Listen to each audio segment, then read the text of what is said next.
Good morning, everybody. Happy Monday to you once again. We hope you had a fantastic weekend. It's back to the work week, however. I wanted to spend just a few minutes talking to you this morning about safety concerning your fireplace and your wood stoves. Starts off with a good professional chimney sweep. The National Fire Protection Association recommends that individuals have a professional chimney sweep, once a year, just to prevent a large amount of buildup that can be combustible and you have a flue fire. You want to check for damage while you are up there, any kind of loose bricks, any kind of loose mortar that might be around the chimney. That could be a problem area. We also want to look for cracks or any deterioration in the lining of your fireplace as well. And a good chimney sweep guy should be able to give you a good heads up on that kind of information when he's up there doing the sweep. We want to make sure the cap, the chimney cap, is in place. The chimney cap's that metal piece that sits on top. It of course keeps rain out from going down into your chimney. It also has a wire mesh sides to it, and that allows, of course, the smoke to escape. But it also prevents any birds, any squirrels, any other animals, any leaves, debris, whatever, from going down into your chimney and collecting there and potentially being a combustion problem. So you want to make sure that is in place and that is secured and is keeping all those things out. Quickly, the wood that you burn, I know most of us, we just throw whatever we can find and put in there to keep us warm.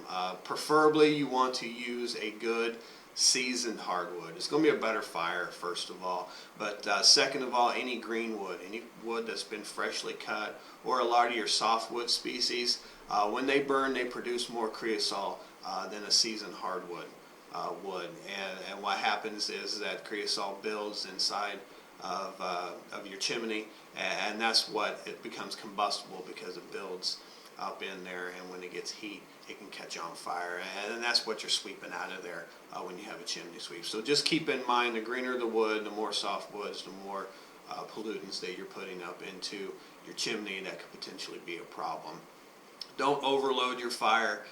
Make sure you have a reasonable fire in there. A fire that's too hot has the potential to crack your fireplace, and that can be problematic and cause a disaster as well.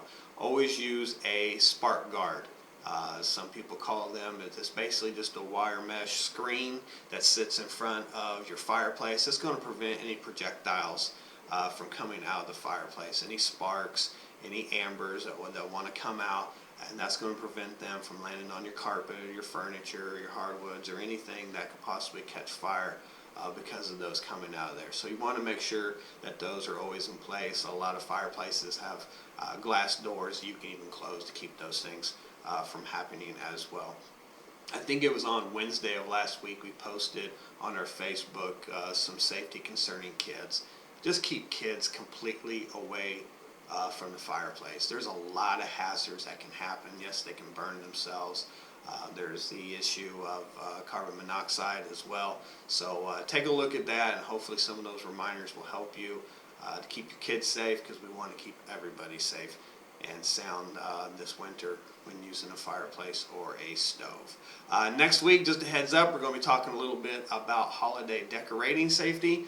If you want to get a jump on that, just go watch Clark Griswold and his antics, and next week we'll just kind of walk step by step through what he did poorly and how you can stay safe this holiday season with the decorations. We hope you have a great week, and we will see you next time.